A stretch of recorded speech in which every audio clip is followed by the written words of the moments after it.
Hello. Welcome to another episode of the Dork Side of the Ring podcast. I am your host, the purveyor of all things dorky within the scope of professional wrestling and sports entertainment. I am Grumm, and I am happy to say that I'm early this week. I'm recording this Saturday. Normally I do it Sunday. I try to do it closer, but I'm trying to get ahead of things because I got the Patreon, patreon.com/Grumm. You go to patreon.com/Grumm, and you can get these earlier. Now, not this one, but the next one, next week's episode. Next week's episode, I'll talk about at the end of this week's episode. That's already up if you're on the Patreon. Also already up on the Patreon if you're listening to this via the podcasting feed, which you still should, or at least very least have it downloaded, because I think that counts. All I know is go to patreon.com/Grumm. Subscribe for $5. $5 gets you early episodes. Gets you next week's episode this week, and so on and so forth. Also, that helps me if I miss a week, for something, then yeah, I'm ahead of it. I'm taken care of. Also, next week's going to be a weird week. There's a wedding I'm going to on a Sunday. It's going to be a lot of fun. Can't wait. But it's going to be on a Sunday, which is normally when I'm home recording this part and uploading it at like 10 p.m. Either way, patreon.com/Grumm. You can get it early. If you also get $10, if you support $10 a month, you're going to end up getting some additional extra exclusive stuff, much like, maybe currently up there is the Patreon exclusive listening to me, Jim Jam, and Diggy talk about watching the actual King of the Road match from episode 3. So that's what you can do there. But this week's episode, which will also have an eventual Dorkside exclusive on the Patreon, is myself, Boomdabah, and Muzicchik, a.k.a. Boomdachik.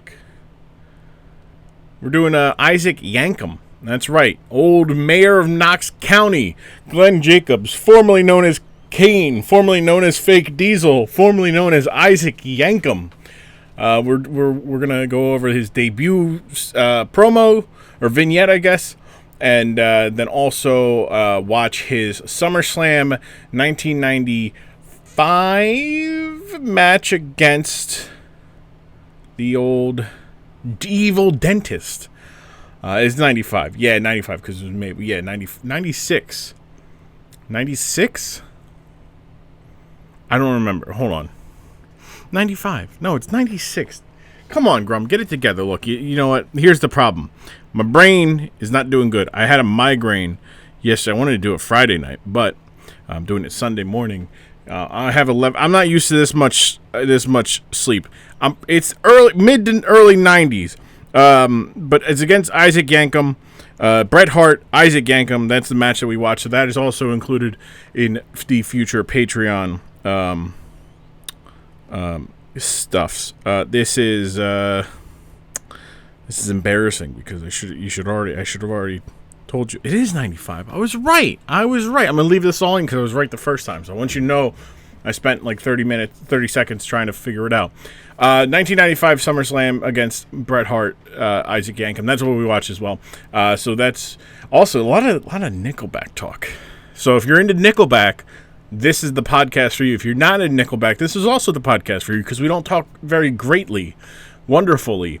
We don't talk very goodly either. At least I don't. But Boomdabah and Muzicchik here on the Dork Side of the Ring podcast, doing some good stuff. Also, I think I'm going to throw in a little teaser for the Dork Side exclusive, so you can see a little bit of what it's like. All right, we here on the Dork Side of the Ring, myself, Boomdabah, and Muzicchik, watching some Isaac Yankem propaganda. Back on the Dork Side, I'm with my two talented friends from the Tilly TV crew, from Grand Theft Auto, from Twitch, from other parts of the internet as well, with my friends Boomdabah and Muzicchik. Hi, friends. How you doing? Hello. It's good to have you on. Well, thanks for coming on to the Dork Side. Welcome for stepping in. Glad to be here. Hell yeah. Thanks. We normally do. I change this every time. I realized this while I was re-editing and re-listening to some podcasts. I thought I always do alphabetical names first, and then sometimes I do age first. We're gonna go alphabetical here because I want to do some. I want to get into the habit of that, and then I'll eventually get tired of that and go for age instead. So Boomdabah, tell the audience a little bit about yourself. Well, it all started in a small shack in Northern Ireland. No. 6 years, called twitch.tv/Boomdabah. And I enjoy being there. It has devolved into memes and silliness and just hanging out with a bunch of really awesome people, which I love very much what it's become. And it's the year of the boom. Did you know that? I did notice it's the year of the boom. We only have I don't know when this is going to air, but 110 days left. So we got to live it out while we can. Yeah. Is there going to be a sequel? Can there be a sequel to the year of the boom? Potentially, but the sequel's never as good as the original. So what if the year of the boom 2 is the Godfather 2 of years? Oh, maybe.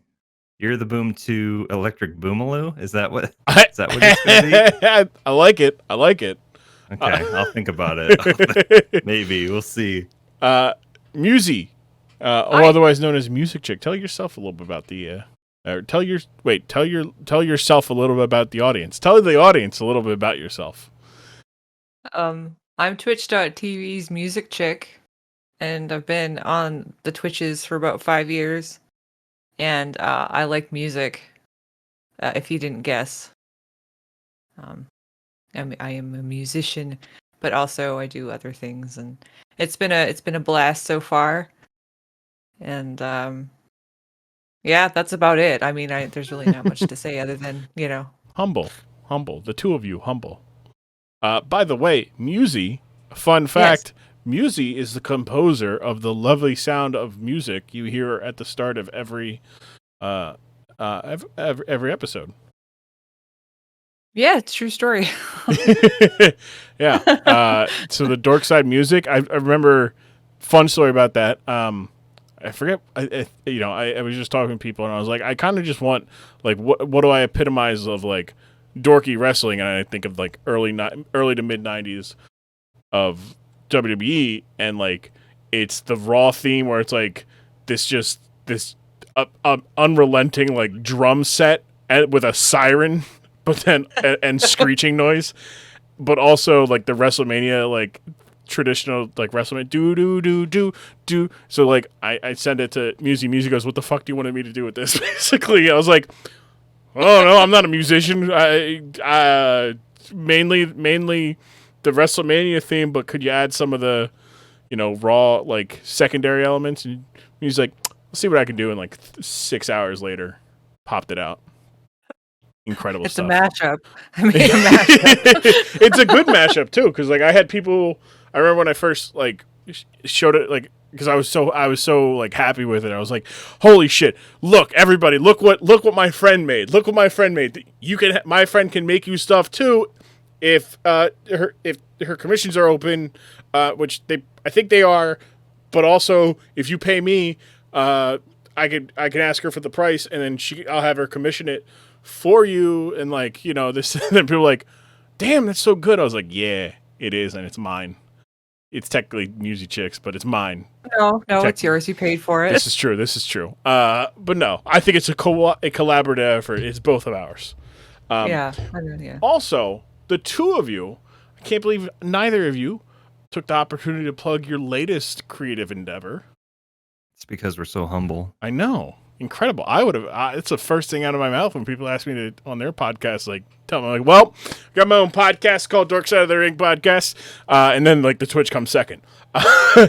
Yeah, we're working on the bragging portion. We're just not braggy people. Yeah, no, and you guys aren't, but you guys can be, which is great when I see it in. So we do the three of us. We do our Tilly Grand Theft Auto roleplay on Tilly.tv. or twitch.tv Boomdabah, twitch.tv Muzicchik, twitch.tv Grumm. And it is very funny to watch. I try to rile you guys up so that you guys get excitable. That's very clear. Yeah. Uh-huh. I always play the antagonizing characters to you guys, even if we're on the same side of the law. Of course. But yeah, so Musi, we'll start with you. You have any of the experiences with the professional wrestling? Well, actually, I do. Oh. Yes, I used to watch wrestling in the 90s quite heavily, actually. Oh. Yeah, I was in the era of the Macho Man Randy Savage Elizabeth storyline. So Okay. that was kind of the peak of when I was watching. My sister was really into wrestling. So like I wouldn't say that I was a big fan, but I definitely watched it a lot because she watched it. Mm. But I did get sucked in during that time. And I remember Andre the Giant. I remember was it oh man, the guy that was rich. I don't remember a lot of the guys' names. Ted DiBiase, the $1 Million Man. Yes, the $1 Million Man. Everybody has a price. Mm-hmm. Yeah. So wow. All right. So like late 80s, early 90s. Okay. All right. Yep. That's Yeah. interesting. I did look because I don't really talk about wrestling with a lot of people unless I know that they're a wrestling fan because it's just it's such a niche interest to where it's just like I sound very excited about it because I am, and then they're just like, I don't understand anything that you just said. What the hell is a Stone Cold? I know what a Stone Cold Steve Austin is. Is that the same thing? It's like yes. And I did actually, actually thinking about it, I did watch also in the 2000s for a bit, because one of my good friends was a huge fan of oh shoot, what was his name? It's like totally slipping my mind. Not the Reaper. Undertaker? The Undertaker, thank you. Yes. Yeah. She was in love with this man. She wanted to marry him, pretty sure. So we would watch WrestleManias, and especially if the Undertaker was involved. So yeah, no, it's Undertaker, big figure, kind of related to this episode's topic a little bit. The audience knows, maybe, who knows? But boom, what about yourself? Your experience with the grappling? Very little. My wife introduced me to who Rishiki is. Back when we were dating, she was like, "You gotta know who this wrestler is because he farts in people's faces." And I'm like, "Okay, that's all I know. That's it. That's it. You just know Rikishi." Yep. Yeah. Yep. Old stink face. Good that man. Like talk about just a incredible.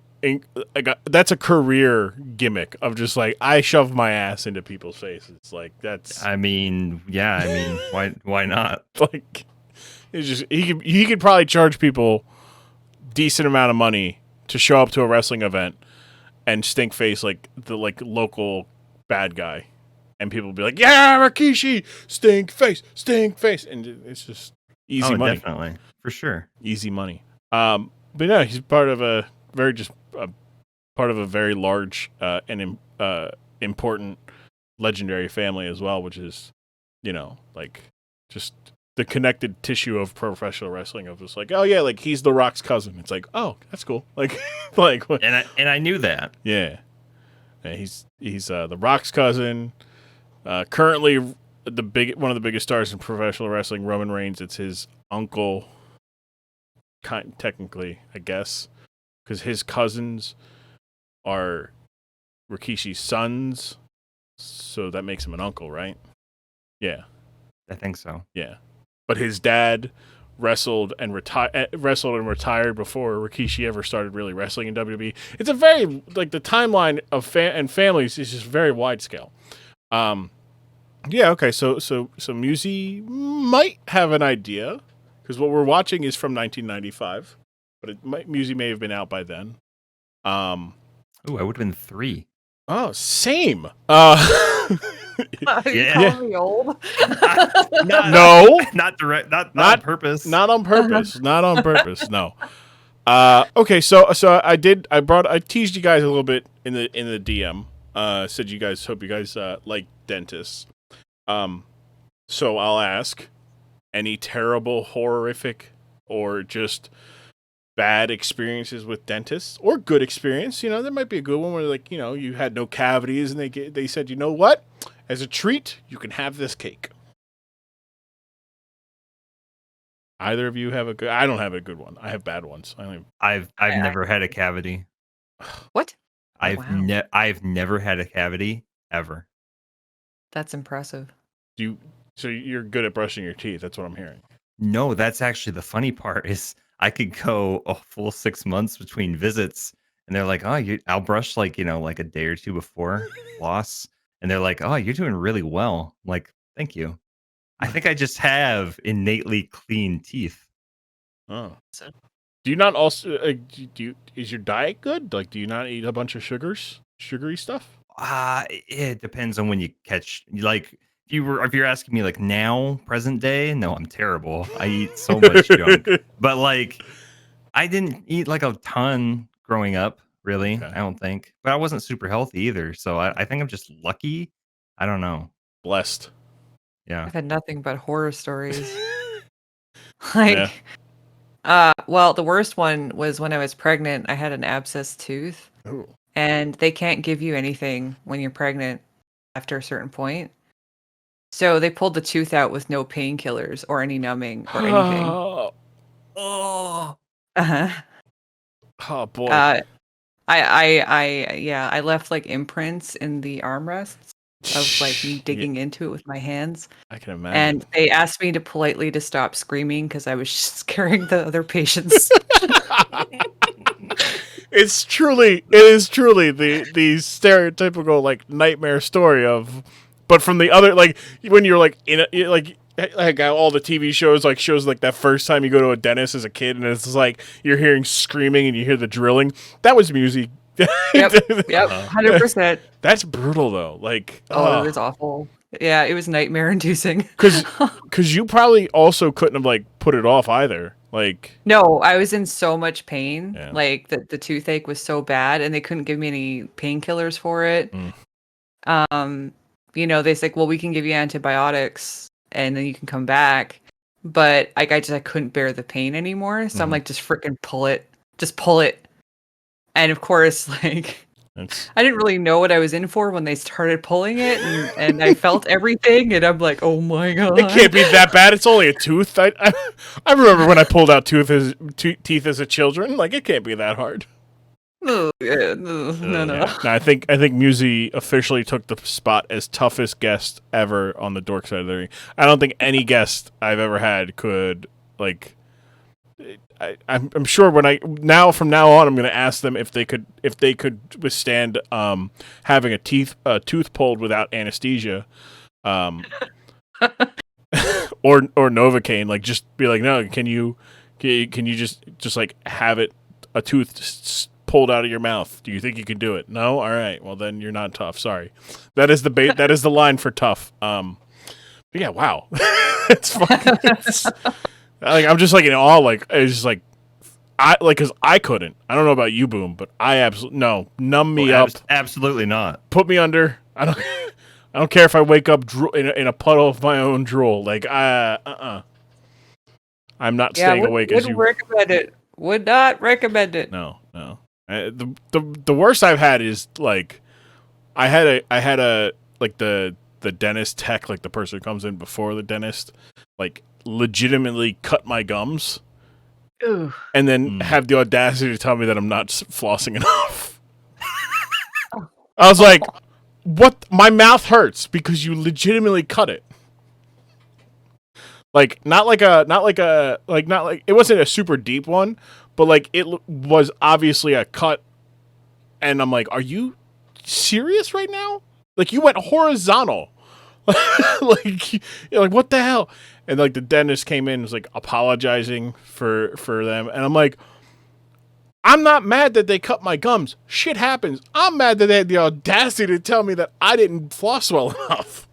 Like, be like, oh, wow, your gums are really bleeding. You don't floss enough. It's like, let me cut your Achilles tendon and be like, look, you're not walking. You're having trouble walking. You don't exercise enough. Like, what the fuck are we doing here? Yeah, but that's my experience. Kind of related. Have you ever had to go to the dentist because you had to put a foot in your mouth? No. What? It just kind of related, like I said, tangentially related to the topic. Nothing? No, never had a foot in your mouth, like legitimately. No. Okay. Never. I feel like we've all figuratively put our own foot in our mouth. Oh, sure, every day. Yeah. If I don't go a day without putting my foot in my mouth, that's not a good day in my book. I'm not living. If Other people are like, yeah, if I don't make somebody smile, if I don't make somebody's day easier, it's not. I need to make my life as complicated as possible for Boom. That's what Boom's parameter. If I'm not digging a hole, man, I mean, Not worth it. what am I doing? Same, but also that's my job is to dig holes. Like, That's true. It's true. But I'm tis. Thank you. I asked this because in 1995, Jerry the King Lawler, a noted professional wrestler, was in a feud with other noted professional wrestler Bret Hart over everything, I guess. I don't know. Jerry the King Lawler had problems. He had beef with Bret Hart for well over a year at this point. And he saw to it that Bret Hart would never succeed, despite the fact that Bret Hart kept succeeding, much to the chagrin of Mr. Jerry Lawler. Well, they had a match that was a Kiss My Foot match. The winner would have their foot kissed by the loser. Or more eloquently put, loser had to kiss the winner's foot. Well, Bret Hart won. And when he, put his foot into Jerry the King Lawler's mouth, Jerry the King Lawler went and said that he ruined his perfect mouth. His mouth was the greatest mouth that has ever been mouthed before. And he had to go to a dentist. And he could only go to one dentist in the world. And that would be the topic of what we're talking about today, which is the gimmick, the wrestler, the character, Dr. Isaac Yankem, DDS, otherwise known as Dr. I Yankem, DDS. We're gonna watch his debut from the June 26, 1995 episode of Raw. If you have the Peacock Network, that is season 3, episode 25, and then we're gonna watch from SummerSlam 1995, which is season on the Peacock as well. Season 8. Of SummerSlam. The time codes I'll put in the description of the thing. I'm starting to do that starting this episode. But I'll put the time codes in this episode or in the description so that you can see them there. And we're gonna watch that. We'll be back here on the Dork Side of the Ring after watching his debut and his big time match against Bret Hart at SummerSlam. We'll be right back. How's it going there, baby? The American Dream, Dusty Rhodes here with a little bit of an advertisement promotion, if you will, baby. Let me tell you something, Dusty Rhodes here. You go to patreon.com/Grumm. You can support this very podcast. You can listen to next week's episode already. You could be listening to it. What is it? I can't tell you. You gotta wait till the end of the episode to find out what it is. But if you want next week's episode, the week after that one, you get them a week early, baby. And if you want this certain tiers like the Llama Club Elite. Llama Club, because they do too sweet, it kind of looks like a llama. You got a hairy hand like mine. Either way, baby, let me tell you something. You go there, you can get yourself a little treat. There, baby, get yourself a little bit of this treat. Here, I got you something. For episode 3 of the Dork Side of the Ring, that's the King of the Road with Diggy and Jim Jam. You remember that was a good one? Yeah. Let me tell you something. I got this little preview of what you can expect over at patreon.com/Grumm. You hear my chair squeak as I'm excited, baby. Go ahead, don't tell Grumm. Go ahead and hit play on that. Listen. If they had popped a flat live television, I would have pissed. Like, you can't do this. Laughing. Like, you can't do this in like Philadelphia. There's way too many potholes. They do it Trying to in give somebody Philadelphia. fucking Is that- Michinoku, trying to give him a Michinoku driver and hit a pothole and drop him on his fucking neck Out before of he's nowhere, ready. They do this shit in Philly, and out of nowhere, as you're driving, you just they're driving along down a road, and you just see a car blazing at top speeds to get up there, and then it's Gritty from the NHL, and you're like, oh, it's Gritty. But what are you waiting for, baby? Go to patreon.com/Grumm and give you and throw some money. Well, I don't know what the official term is. Become a patron today, baby. Also, while you're there, do yourself a favor. Switch over to the Apple Podcast app. Leave a 5-star review, baby. I'll read that shit. That's right, baby. Dusty Rose will read that shit. I'm an excellent reader, baby. I can read like the best of them because I've a wine and dine with kings and queens, and I've also been home with you, Pokemon, and you do a lot of reading there. Let me tell you something. Thank you so much for supporting by simply listening, telling your friends about it. We appreciate it here, but if you would like to support more in more ways, more variety, the variety is the spice of life, baby. You know what you need to do. I'm Dusty Rhodes. And remember, wrestling is a lot more fun when you ain't taking it so goddamn serious. That's the bad guy, Razor. I want a 5 o'clock shadow like that. It's a good one. All right, we're back here on the Dork side of the ring. Just got done watching the both the match and the introductory promo of one Dr. Isaac, not Yankem, Yankem. Yankem.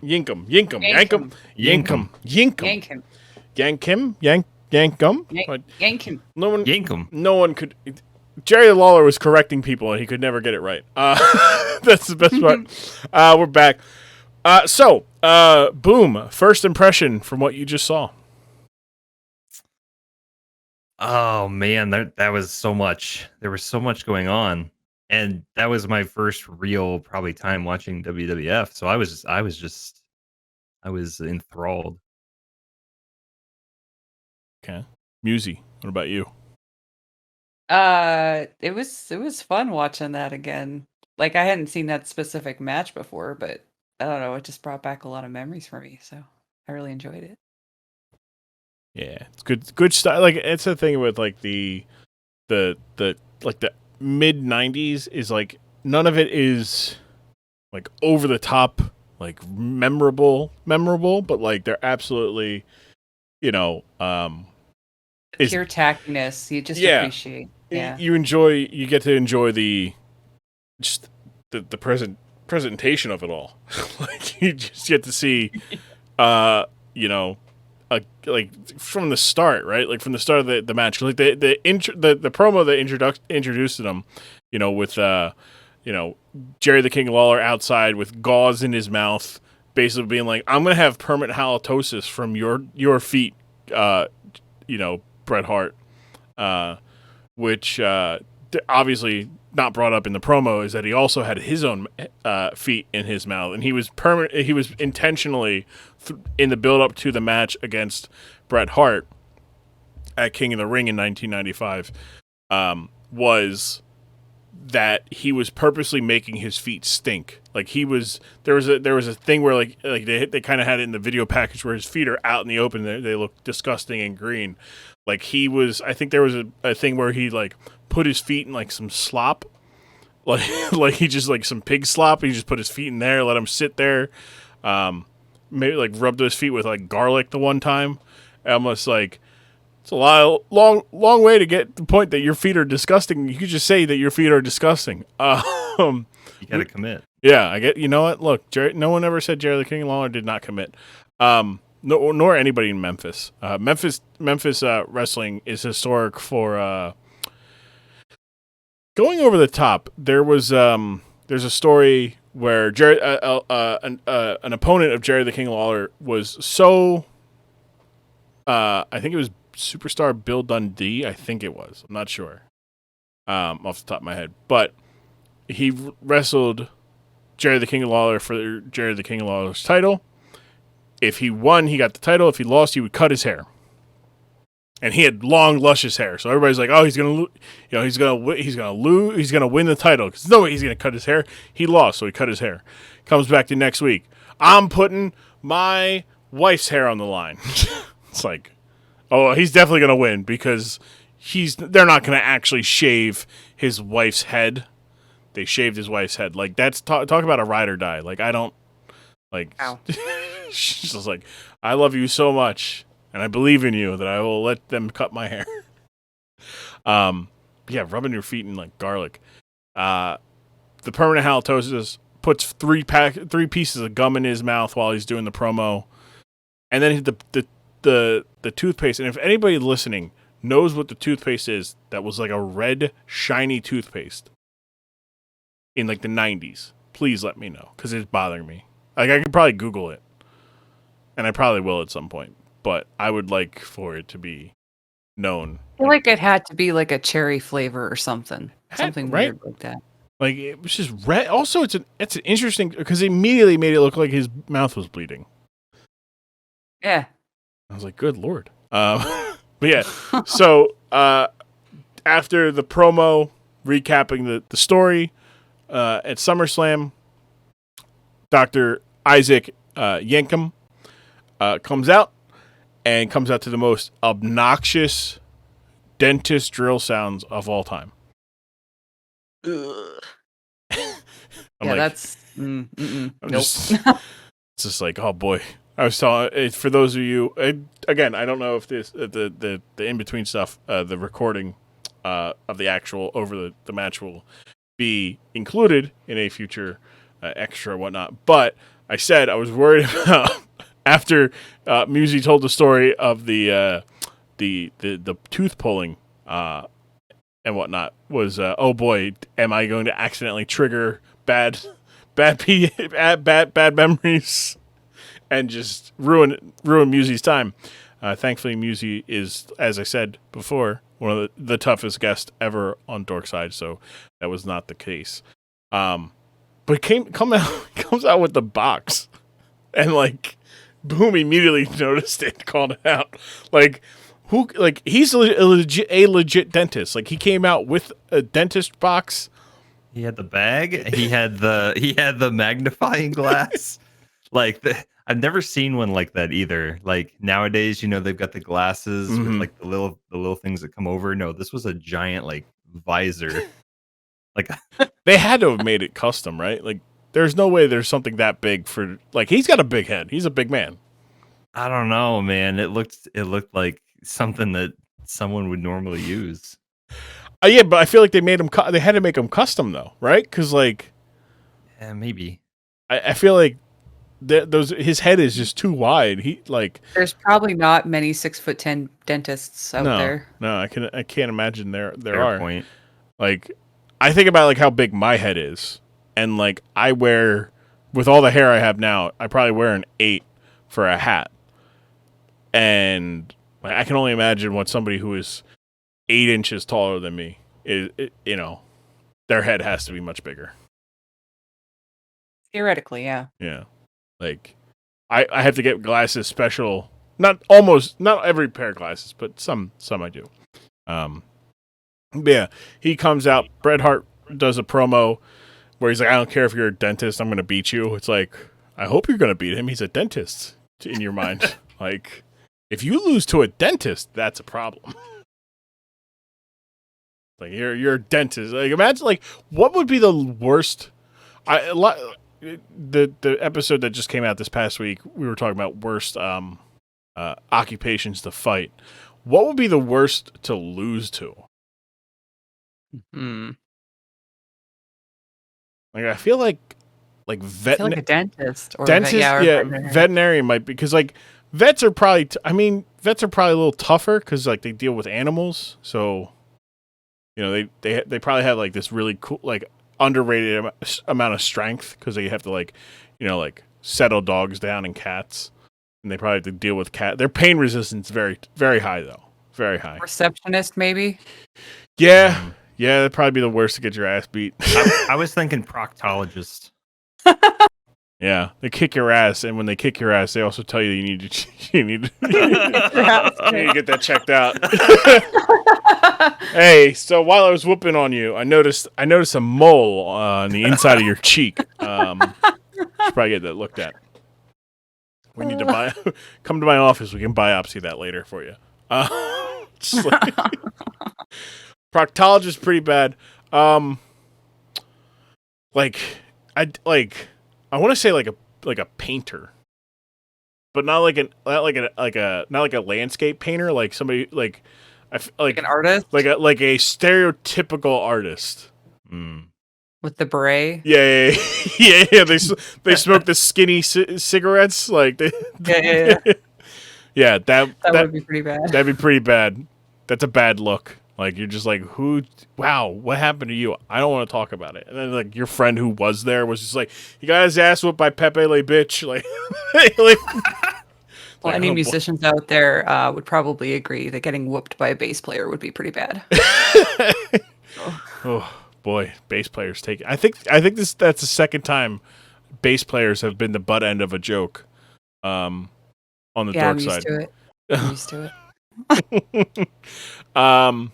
Yeah, receptionist. I'm trying, like, barista. What about barista? Nah, barista would be, if you get your ass whooped by a barista, you 100% deserve it. They have patience. Like, That's true. That's not true. that nobody's going like, oh, dude, that's funny. It's like, no, you're an asshole. Like, what did you do to push them over the edge? Like, they have the like. I never get mad. Like, everybody, like, I don't drink like coffee, and I don't really go to like a Starbucks in the morning.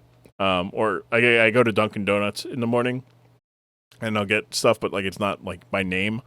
So like they like I never fault, like I just would never fault a barista for getting somebody's name wrong when they put on something, because it's just like that is just them. At best, they're just swamped, they're overwhelmed. At worst case scenario, that's just them being passive aggressive. Like, yeah, they know your name is Sarah. They put Tara there because you were annoying there. Like, it's just like, I can't imagine, like, one of these days, like, going postal is going to be like by the wayside. It's going to be going barista. Like, there's going to be a story in like a year and a half from now of a barista just losing their shit and just picking up one patron at Starbucks and beating the other patrons with that person. It'll be a barista versus a Karen. That'll be what happens. Yeah, right? Yeah. I feel like getting, it's not a profession, but they do make it a profession. Being beat up by a Karen would probably be a bad look as well. I was gonna suggest that. Yeah. Losing to a Karen would be pretty rough. Yeah, because you only ever see videos of them getting on the receiving end of an ass whooping. Yeah. So that'd be a bad look. Although your Karen, your Grand Theft Auto Karen, is not a typical Karen.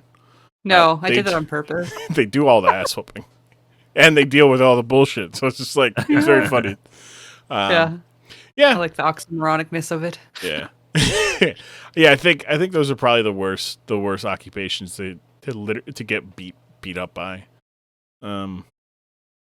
Like I was thinking about like daycare, like attendant person, but again, like a nanny. Like a nanny, but at the same time, nannies probably they probably got a lot of look, and they usually have to carry 2 or 3 kids at a time, so they're pretty strong. That's additional weaponry too. You don't think they're gonna be using that kid? Like their throat. That's dirty diapers. That's clothes that are filled with piss. Like, it's don't fight nannies.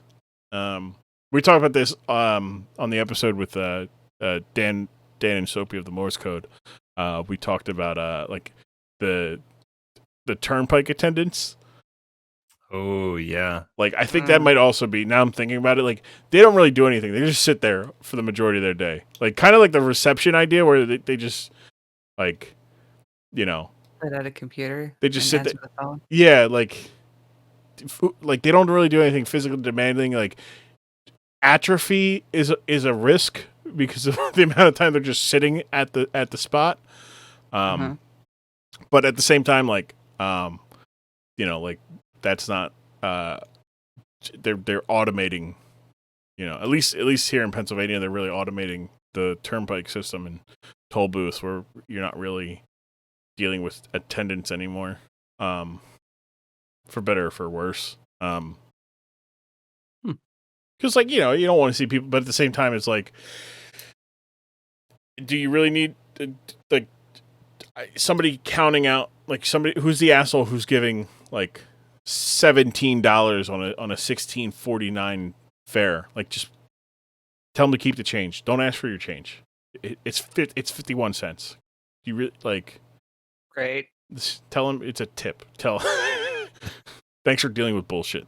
Like, but yeah, those are probably the only ones. I'm not really thinking of another profession that would be embarrassing to get beat up by. Like, No, I think we pretty much covered them. yeah, Twitch streamer. If you get beat up by a Twitch streamer, I feel like. Hey, but a Twitch streamer that knows Krav Maga. Like, See, that's the thing. That's there's a wide. Yeah, Again, it's very diverse. Everything I've learned so much about music in the last hour that like I'm not like I think music is jumping to the top of the list of people I want like going to war with me. I thought the tooth thing was the tough thing. It's the Krav Maga. Like it's like, all right, cool. I know somebody who can kill somebody. Let's go. Like, I got a killer on my side. They'd be like, look, they look at me and they're like, all right, get the big guy. And I'm like, perfect. I'll distract them. Musi, you snap their neck. sick music. Yeah, so now I can't wait for the references to that in the role play we do from here on out. It's like, oh, yeah, I was watching this streamer. Yeah. They know this streamer literally got up and snapped somebody's neck. They were dealing with a troll, and they told the troll if they keep it up, they're going to find him and snap their neck. And it's like, oh, wow. It's pretty intense. But yeah, so Isaac Yankem comes down, does this stuff, and they have the match. Again, we talked about it a lot. Very 90s. Like, this is peak 90s when you think about it. A lot of thick mustaches, a lot of thick mullets, and just some really old technology. There was one guy though, and we all saw him at the same time, but who was just stoically watching with sunglasses on in like the fourth or fifth row. He looks so serious too. So intense. And I surmise that he might be a future Dork Side of the Ring listener who has gone back in time to be that guy. Which, again, that'll happen. And I can talk about that from here on out. So, just the idea, like, if you could go to and I'm doing this one on the fly. This is not on my list of questions. But if you could go back to any moment, or any, like, moment, concert, sporting event, play, something that isn't super consequential, like take out the big things like that are super historic, or like, like, oh, I would love to, who wouldn't have loved to be, at blank. But you can go to any event and just as a watcher, you can't stop it from happening. You can't alter it in any way. You can only go there to watch. What's your choice? Ooh. Well, see, my first thought, like, immediately was going to a Pink Floyd concert. Okay. Because that's something I missed out on by, like, just a little bit. And I've always regretted that I never got to go. So I'd probably go to a Pink Floyd concert. Okay. Boom, what about you? I want to see the 1980s era Chicago Bears play a football game. Ooh. Mm-hmm. That's a good one. Not win the Super Bowl though, but like just any. I don't need to see them win the Super Bowl. I just want to see. I want to see them in action when all the pistons were turning, well-oiled machine. The fridge was the fridge. That's a good one. Yeah. Mm-hmm. Yeah. Now that changes my mind and makes me feel like your guys' picks are very good. Mine's like I want to go to the last Nickelodeon Guts taping. No, that's good. That's a good one. Like I want to see the last child climb the aggro crag. Uh-huh. Like that's where I want to go. I want to be there because I think by then they were also doing the international one. So they just had like the international children and I'm like, yeah, America, like let's go. getting that patriotism getting started early. But yeah, no, and that's a series. Like, I love Nickelodeon Guts. Like, if I go back in time as a child and go on any game show, it's Guts. Like, it's not like Legends of the Hidden Temple is close. If not for the fact that Legend of the Hidden Temple would legitimately scare me every time the tree would, like, they'd reach into the tree for the key and the tree would grab them, scared the shit out of me. I couldn't handle it. Still can't. Scares me to this day. That's funny you bring that up. I just watched like a whole documentary on like the beginning of Nickelodeon, and it brought back so many shows I used to watch. It's so good.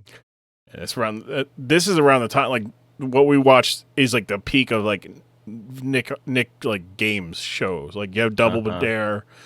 Nick Arcade, I think, started up shortly after around this time. Yep. Nick Arcade's another good one. But as I got older, I realized they're just in a green screen. Like, it always made me wonder why they would look so awkward.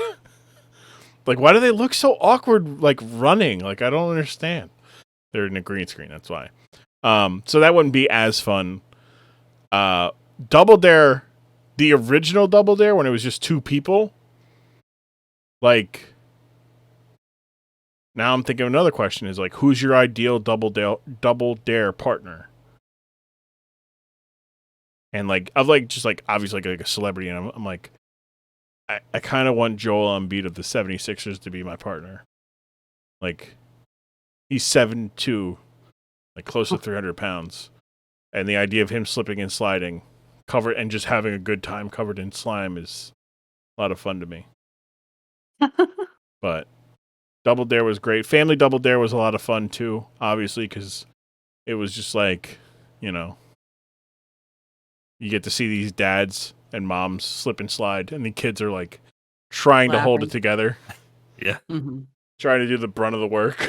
The hamster wheel always got me excited, though, because, like, that one was like, yeah, I could do that. I could run on a hamster wheel. Yeah.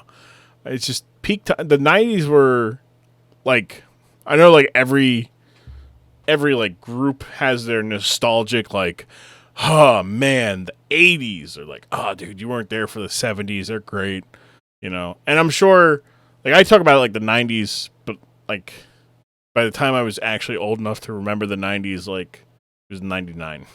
Like, Yeah. That's how it was Right? for the 80s for me. I was a small child throughout the 80s, and I was a teenager in the 90s. So, or like, let me think. I was getting into teenagerhood and then graduated in 99. I'm dating myself. But no, that was the prime though. Mm-hmm. Like for me, that was when I was living. yeah. The thought process of being old enough to recognize that what you were watching when you were a child was probably a lot older than you actually thought it was. Like, Yeah. I remember, like when I found out that, like, Rugrats came out the same year that I was born in 92. I know, right? But then you're like, wait, I watched that when I was like 6, thinking it was brand new. Uh-huh. But it was as old as I was. And you're like, what the fuck? It's like, wow, I was really fooled as a child. They got me. Nowadays, kids are just like watching YouTube things as they're being uploaded. Yeah, Even- yeah. Even the stuff that I was like introduced to, and I was like, oh, this is so great. And then I realized, oh yeah, that's from like 10 years ago, or that's been going for, you know, a good hot while. Mm-hmm. Yeah, right? You're just like, wow. That's that was me with pro wrestling, right? Like, the first pro wrestling match I ever saw was The Undertaker versus Mankind in a Hell in a Cell, which is historic because Mankind gets thrown off of the cell through a table on the floor. The cell is 16, 20 feet in the air, and he gets sent off of it, climbs back up, then gets chokeslammed through it onto the ring, which is only like 4 feet from the ground. So he's fallen 12 to 16 feet. Like, and that's not, and the match continues on after that. So, I'm like, wow, this is amazing, this new stuff, and it's like, yeah, no, wrestling's been around for a while, pal. Like, it's like, oh my god. This is new. I remember when like Rocket Power was new, like that happened when we were old enough, boom, to like the first episode of Rocket Power. I'm like, yeah, no, I remember that. Same with like SpongeBob. Yep, I remember when that debuted for sure. Watching after the Kids' Choice Awards, telling my mom I had to watch it because it was a new show, and I had to watch it, and then loving it because it was SpongeBob. See, and I was off watching like Beverly Hills 90210 and Buffy the Vampire Slayer, and you know. Yeah, no, like it's just a wild time of like, I don't want to say like society peaked because that's cliche. Society peaks for every generation at a certain time.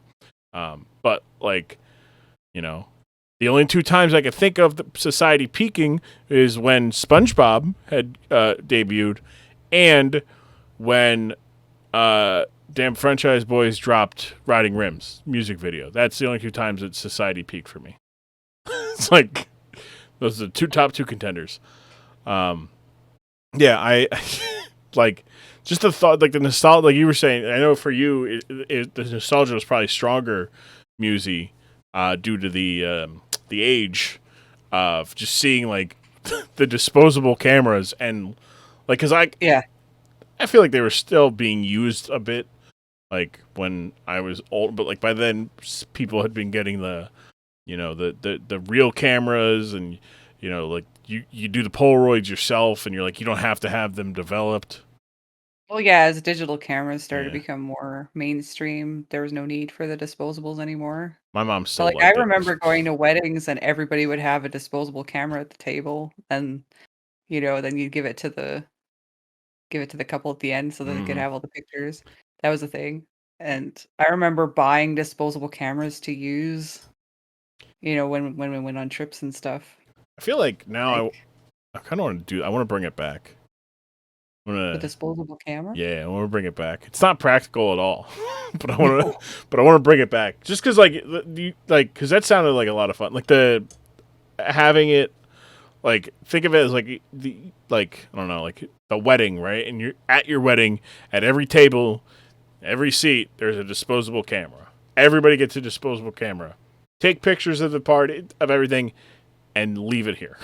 And we'll like that's pretty fucking cool. Like, just it was the fun part of like, okay, so then you take it to a developer, and then you get them developed, and you wait to get them developed, and then you get to look at each picture for the first time. It was a thing. Like, I mean, I don't really miss it, but I do miss that aspect of where you had to like go to Walmart and you had to turn in your film, and then you had to wait for it to be developed, and then you'd pick them up, and then you'd look through and see, oh, that's garbage. That's garbage. That's garbage. Oh, that's a good one. Yeah, the thumb was on the lens. Okay. Oh, that's we didn't clean it off. Everything after was smudged. See, I don't know about you, Boom, but for me, my mom going to the to drop off the disposable camera to be developed meant hanging out and playing in the electronic, like playing the demos in the definitely, because they were right next to each other. And if it was a long line, remember when they had those? So good. It's like, oh, I can play Nintendo. I think I finally have undone all the damage I've done to my spine by looking up, by looking down at my phone now. So now it's only downhill from here. Like, I spent all my time developing, looking up and cranking my neck to where now it's where it's supposed to be.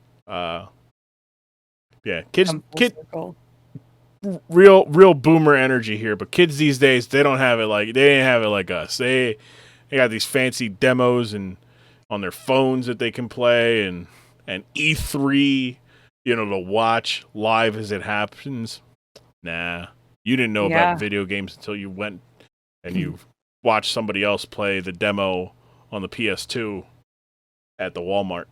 Yeah, you don't know the struggle until you sat down, tied up the landline to have your dial-up internet go through to play a Java game on the browser that took another 5 minutes to download. You don't know what we endured, okay? See, Yeah. and even then, I didn't even do that because, like, I didn't get into online gaming until high school, and like the first online game I played was Call of Duty Modern Warfare, Call of Duty 4 Modern Warfare. So like, classic. But like, it is crazy to think about like how late to the game I was in respect to a lot of my Twitch peers. Like, oh yeah, like I was doing LAN parties by 17. I'm like, I didn't play PC games until 2017.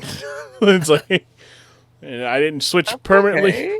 I know, it's just funny though, because like to me at Yeah. least, where I'm just like, you know, like I feel like it, like Rob puts out his videos, and he was his Wednesday video, he basically asked everybody who comment like, hey, what games did you play most between 12 and 17? And everybody's like Minecraft or this RPG game or this, and you know, or in this, and I'm like, Madden. Super Mario World. Like Madden. Like that's it for me. It's like, yeah, I played a sports game, you know. NCAA Yeah. all the way. Mm-hmm. NHL. All right, yeah, here we go. Yeah, it's just like weird because like it's not like it's not weird. It's interesting. Is probably the better word, because it's just like, yeah, I've always talked about like on stream how I don't feel like I feel like an outlier among the people I consider my peers, because like you're like, oh yeah, like I grew up, I played sports, I didn't solely play video games, you know, I did this, I did that, and then, you know, around 2015, 2016 is when I really got into just, you know, playing video, like the wider scale of video games, and became less casual. I totally relate to that though, because I, for the most part, didn't really game much as a kid because we didn't really have anything. Like we had our Nintendo, but it wasn't like I regularly played on it. Mm-hmm. Like it wasn't until I was an adult that I really started playing video games on the regular. I think I was probably about 24 when I think about it. Here comes Boone to be like, I've been playing video games since I was 3. I'm a So savant. that's that. Yeah, funny story. I do that. One of my earliest, fondest memories. I came upstairs and there was an NES that was just sitting. It was already plugged in, and it was like ready to go. And I was like, "Can I?" Or like, give it a whirl. Oh man, my eyes lit up, and that was the best. Oh, yeah, like I do have like super fond memories of Oh, yeah. playing Super Nintendo as a kid, for Mhm. sure. Oh yeah, I had like we had Sega Genesis, and like I played like the one game that isn't Sonic that I remember playing was Marty the Marsupial. Nice. It is a game about recycling. Like it's the idea is it is a very much an indoctrinating into environmentalism, and how like looking back at it, this is the game where I'm like, yeah, this type of game is definitely the type of game that can get people to realize how bad capitalism can be. like basically every villain is just a human who is destroying the environment, and because they're driven by their own greed. And I'm like, huh. I'm sure that's not true. That's an over exaggeration. But yeah, not like, you know, it's just interesting because everyone's like, oh, like I've been playing, like I remember when I was 9, I was playing Final Fantasy 7, and I'm like, why were you playing that at 9? Like what? Like, you know, it's like, well, you know, different strokes, different folks. But like to me, I, you know, would look at games like that, and I'm like, that's just too heavy for a 9-year-old. Like, Yeah, I'm gonna play Crash Kart Racing, like Crash Team I didn't Racing. have time for video games. Just I was too busy. I was too busy with other stuff. Like, touching grass. Music's over here at Grass Toucher. no, Buzz. Becoming a pianist. Touching Music was touching ivories, I was tickling keys. tickling Right. keys. Yeah. But yeah, go back. Kind of gonna get back to the match here because like I just looked at it and like we're almost gonna wrap up here.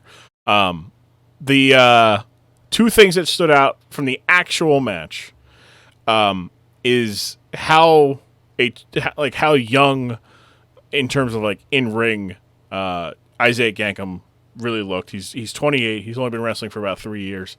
And like there are multiple times where he does things that like a guy his size probably shouldn't do in terms of like just physics, and just completely whiffs.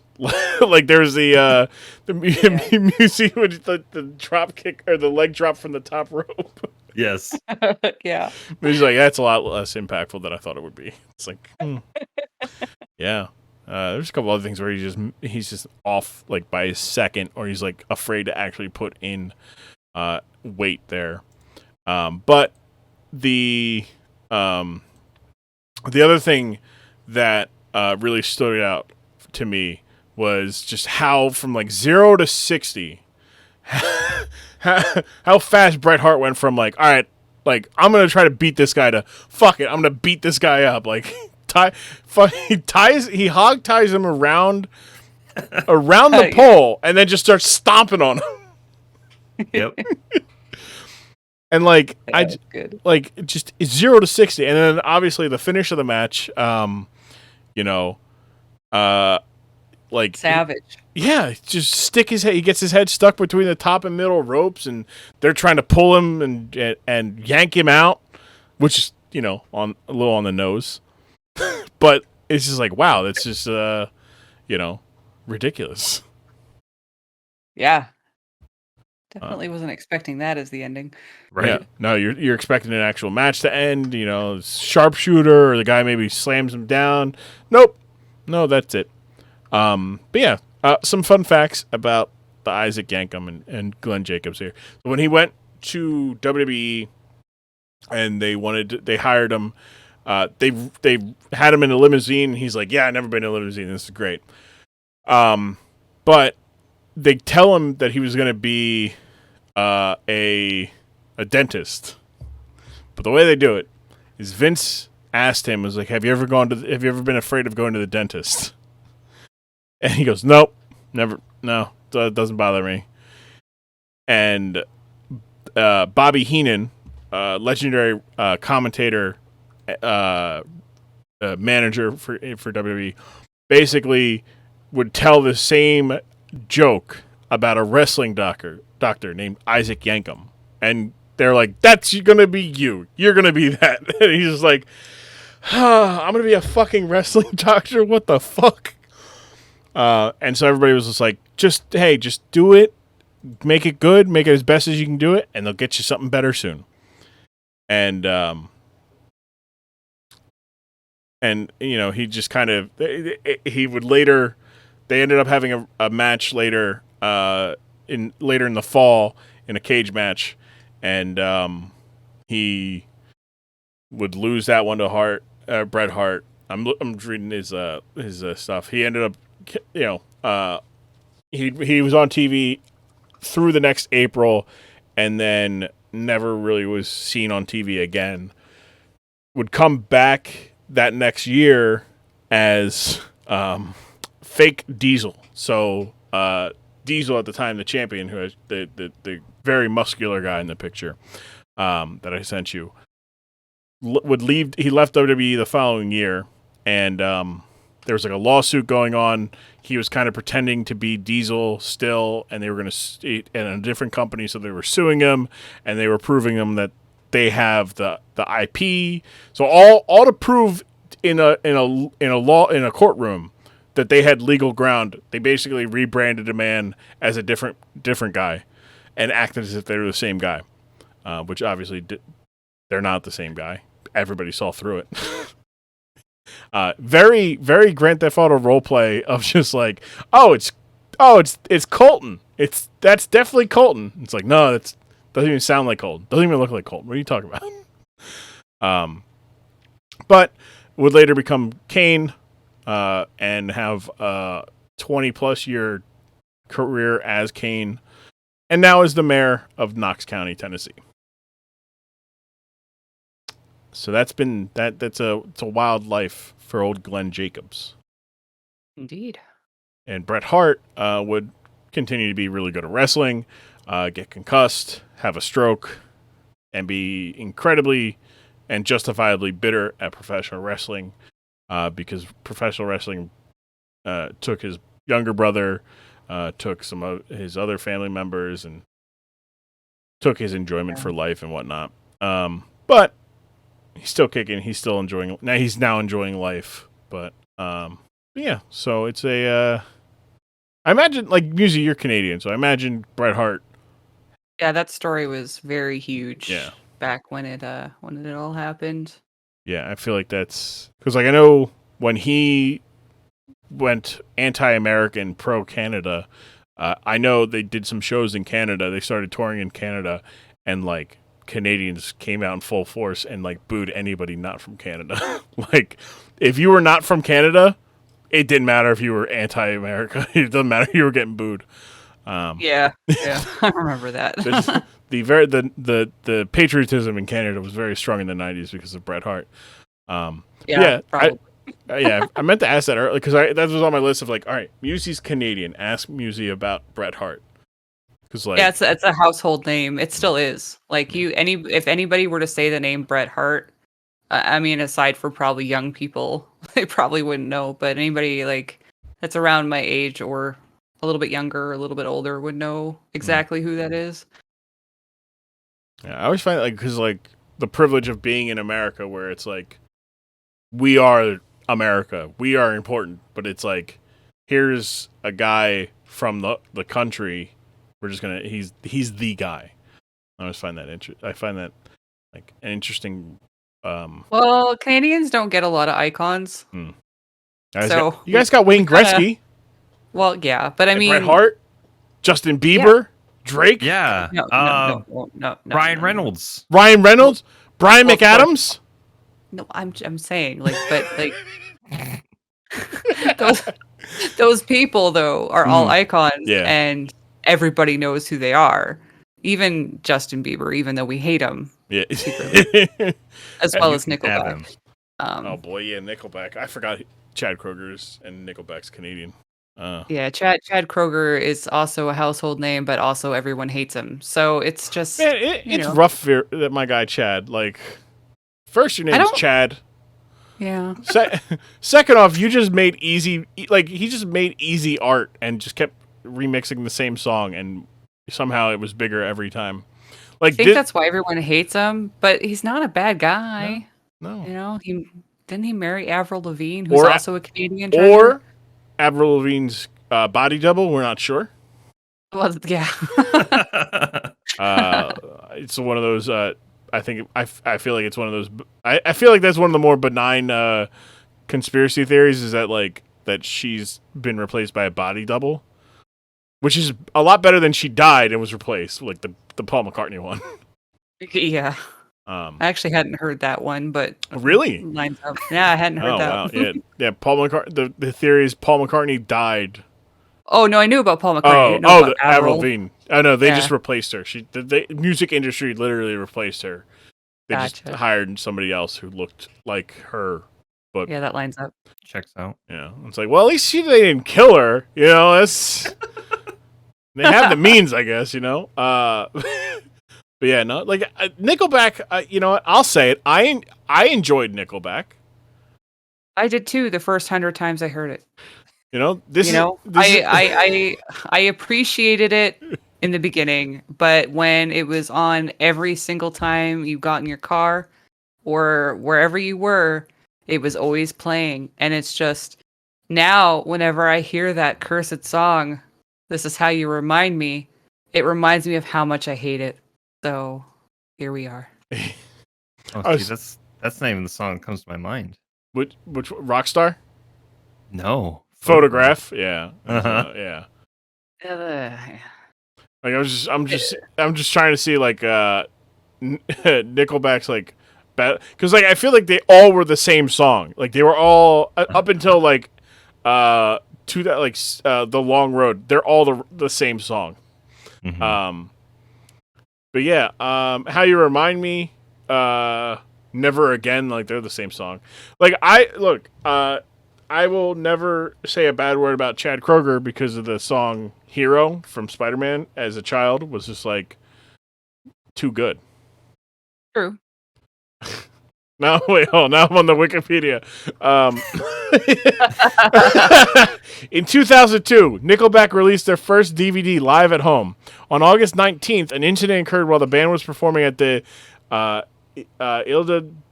Ilha do Irma Festival in Portugal. While performing the second song in their set, Chad Kroeger was sprayed with a full bottle of water hurled from somewhere within the audience. After finishing the song, Chad asked the crowd, quote, "Do you want to hear some rock and roll or do you want to go home?" Person in the audience then threw a rock at Chad's head. The band left the stage, and Chad and Vidal giving the finger to the audience as they left. Okay.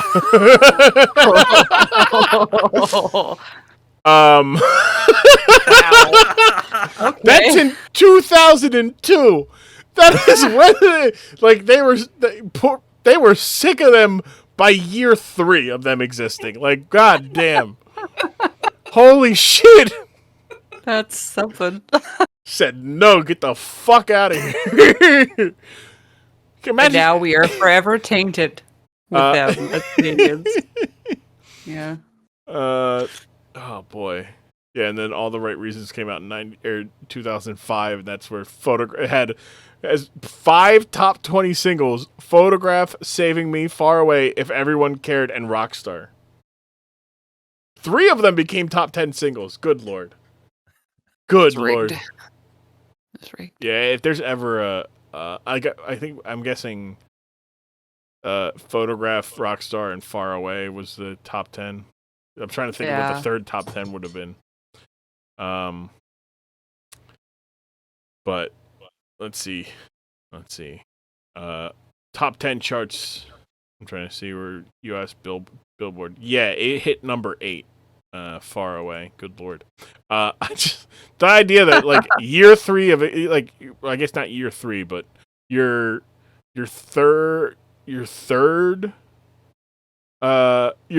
album, people are already booing like not heckling you, like they are legitimately trying to harm you. Person throw a rock at his head after they're like, "Yo, do you want to keep doing this? I'll turn this shit around." And he's like, "All right, cool. I'm gonna throw the rocket in your head." Like, Do it. Get out of here. yeah, don't give me the. Don't give me options. You know what? I'm gonna take them. I'm changing my answer from the previous question of if I go back in time for any moment of witness. I'm sorry, Nickelodeon Aggro Crag and Nickelodeon Guts. I would like to go to this Aman du Ilha du Irman Festival from August 19th, 2002, so that I can see Nickelback be heckled to the point of them leaving the stage. That is incredible. That is in 2002. I know I know it became the very common thing to punch Nickelback by like 2007. Uh-huh. Yeah. But good lord. The world had had enough. Well, by 2002. you existed for 6 years at this point, right? But you didn't get big until like 99. And this is your like number, like, oh boy. Oh my god, holy shit. Hold on. Silver Side Up, which is their third album. The album was released on Tuesday, September 11th, 2001. Really? Ooh. Good. That is... Wow, that's bad luck.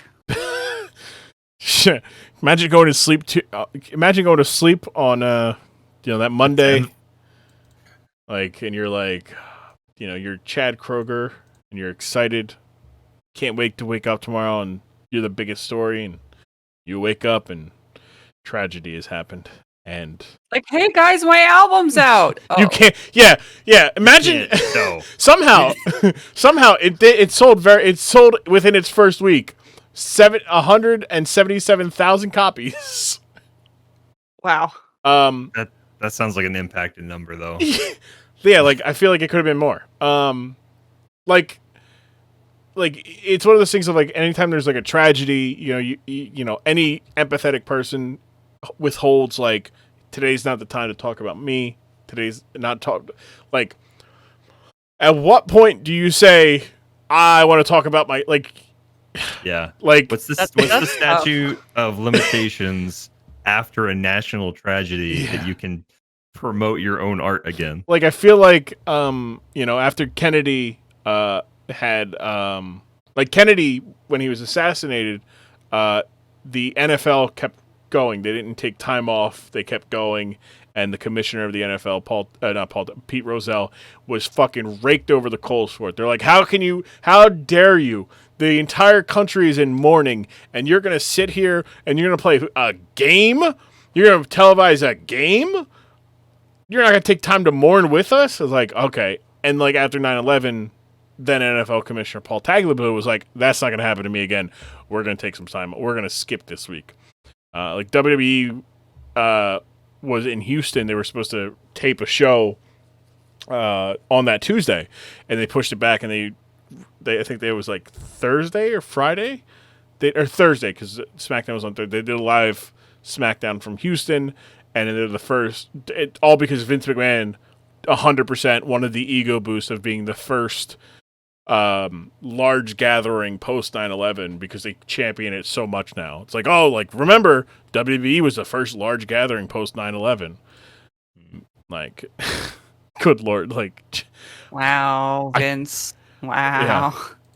There's nothing else on this, right? Like this is just I'm upset that there's no other, like I need to know, like I need to talk to Chad Kroger and ask him what was going through his head.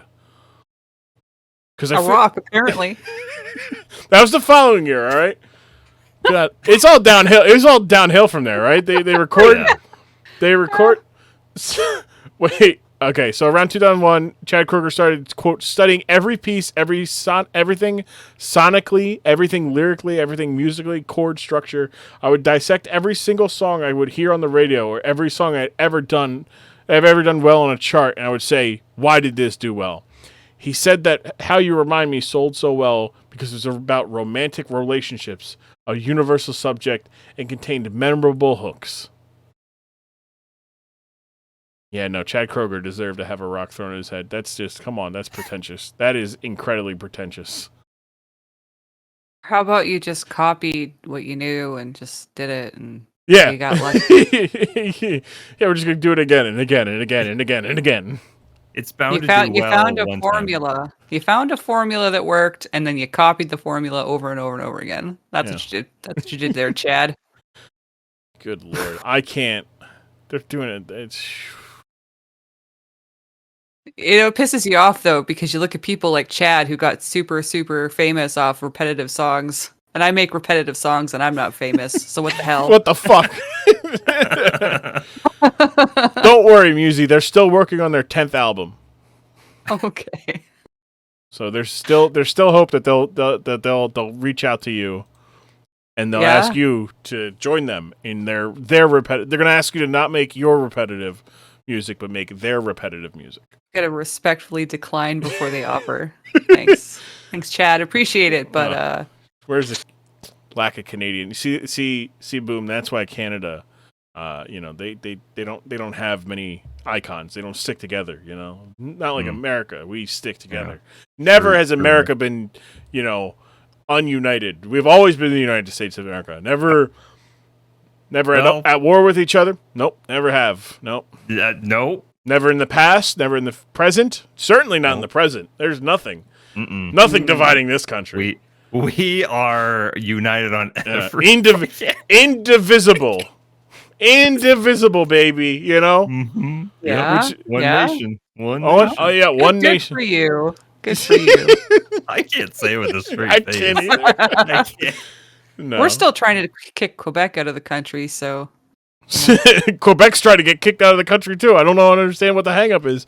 Yeah, they don't want to be there. Y'all don't want them there. I never understand that. I don't understand. I don't know much about Canadian policies and whatnot and stuff. What I do know is Quebec hates Canada. Canada hates Quebec. None of them want to be associated with each other. So why the fuck are they?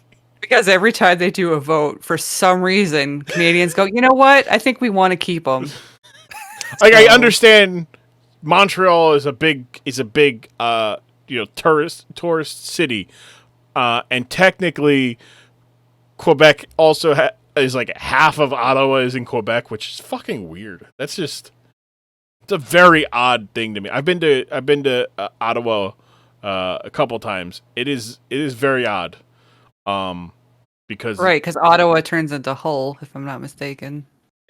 I'm not sure. I just like it's just like my friend Cheese Whiz lives there, Jules Meister lives there, 2 Twitch streamers, and it's just like I've been there and like I'm like, okay, like it's a nice little city, you know. I've been go through the downtown. It's kind of cool. I took an Uber through. Didn't really stop, but I took an Uber through.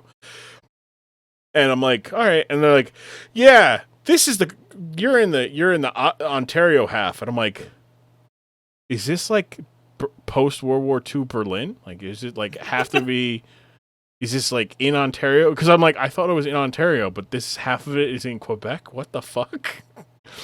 Like at that point, like, tell Quebec, like, yeah, you can have Montreal. We'll take the rest of Ottawa. Like, just get out of our hair. It's strange. Well, that has been your Canadian politics from the uninformed. But yes, it is getting late. We're getting delirious here. At least I am. We'll wrap up here. Musi, we'll go with you first. Lasting impression from Dr. Isaac Yankem, DDS. Classic. I loved the look. I appreciated the tackiness of it all, and it's kind of cool to see his origin story. Yeah, it's wrestling in sweatpants, man. Just comes out. I forgot when he comes out in full dentist garb. Boom. What about you? The lasting impression of Dr. Isaac Yankem. I'm upset he didn't do more bits where he tried to get in the guy's mouth. Just the one time he pulled on his cheeks, but I was really hoping he'd get in there a little more. Yeah, get nice and deep like. But yeah, it's good. So, Boom, we'll do again alphabetically. You want to tell the people where they can find you, what you got coming up, projects you're working on, projects you want to tell. I think this will come out at some point in mid-October. I'm trying to do the math. I think mid-October. Okay. So for reference, if you've got things during that month to I can't tell you what I'm doing in October. I have no idea. Okay. Okay. I wasn't sure if I can't tell you. It's a secret. But okay. No, it's like I have no clue. I have one thing planned in October, but it doesn't matter. So you can find me on twitch.tv/Boomdabah about 4 days a week. I'm doing fun stuff, hanging out with friends, and just creating ridiculous memes with the people that I enjoy being with. And also, Music and I have a podcast called Something Unexpected. You can join our Discord, listen live to the podcast every other Tuesday, or download it on that following Wednesday, wherever podcasts are available. Nice. Look at that. You were humble at the start of this, and slowly but surely, I got you out here naturally plugging yourself. I like that. Musi, how about yourself? You got anything to plug? Do you have anything going on in mid-October or late October or early November you would like to plug?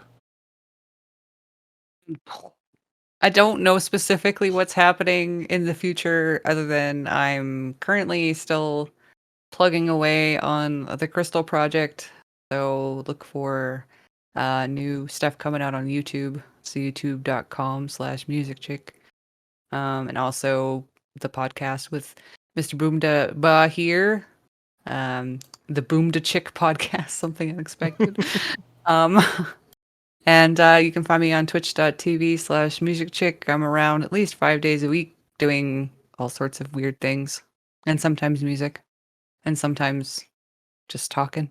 So, we can, if you want, you can also plug your I don't know if you're SoundCloud.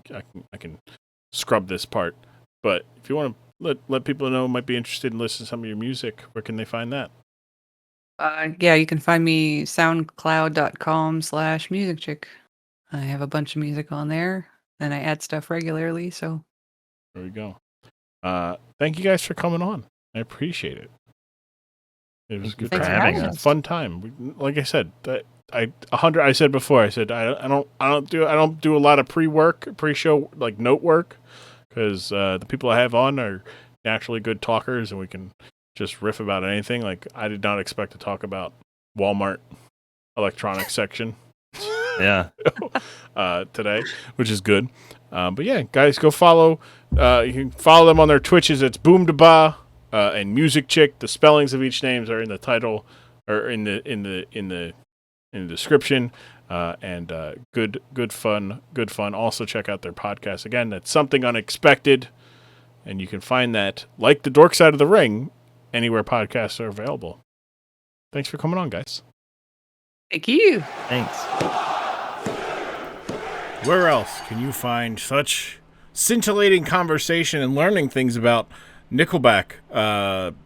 Finding out that the day their album came out was also 9/11 was still to this day just wild to me. Anyways, I want to thank Boom and Muzicchik. You can find Boomdabah on Twitch, twitch.tv/Boomdabah. Muzicchik, that's Muziccik, also on Twitch. You can also find their podcast, Boom to Chicks, Something Unexpected. You can find it wherever podcasts are found: Apple Podcasts, Google Podcasts, Spotify, and such. Much like myself and the Dork Side of the Ring, you can find us all there. Go find them. Their podcast is a lot of fun. They have a lot of fun regional talk. It's a lot of fun. As I'm recording this. This week there will be a podcast. Actually, tomorrow they drop a podcast. They do their podcast in their Discord on Tuesdays, and then it's out by Wednesday. That is the case. Go listen to them as you're listening to this, maybe on Monday or Tuesday. Later tonight, they will be recording it live, and you can listen to it live in their Discord.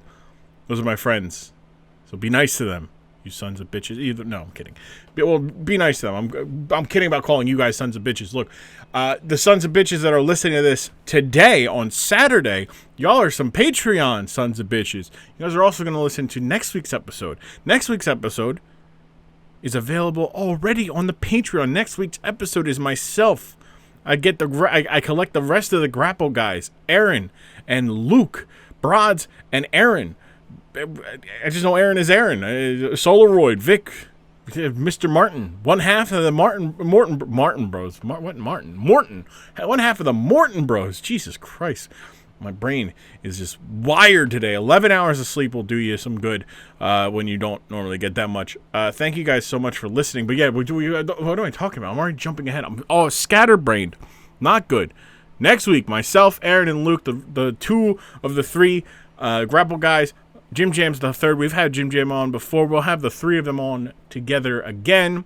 But the two of them, I show them a little bit old wrestling. They're young boys, and they listen. They even though they're wrestling fans, they know about it. They ain't seen it before. Sting is saved by RoboCop.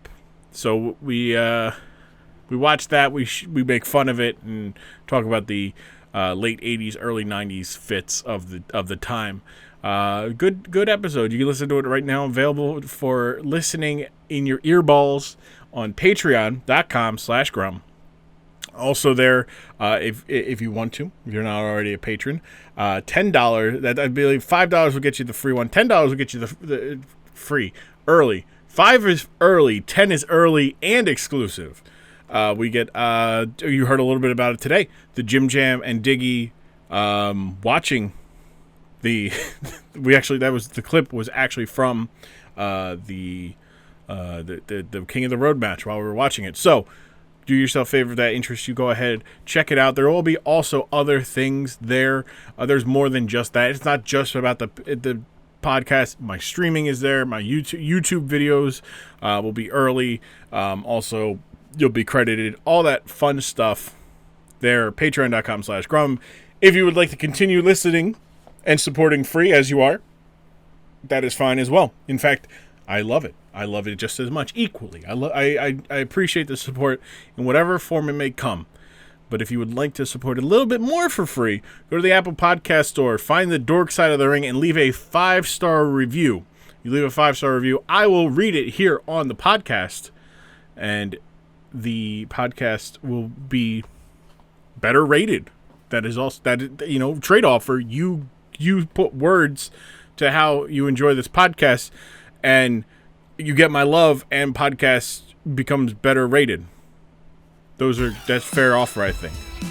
Thank you guys so much for the support. Either way, tell your friends about us, find us, share us, let the people know. You can find us on Twitter and Instagram at DorksideRing. You can find me, the host, I am Grumm, on Twitter and Instagram. You can also join my Discord, join.grumm.tv. You can watch my streams when they're live, grumm.tv.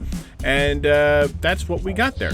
I appreciate it, guys. Thank you so much. Next week's episode, Broads, Aaron, Luke from the Grapple Guys podcast, talking Sting, RoboCop, here on the Dork Side of the Ring podcast. Remember, wrestling is a lot more fun when no one's taking it seriously. I'll see you guys here next week. Take it easy until then. I love you guys. Mwah.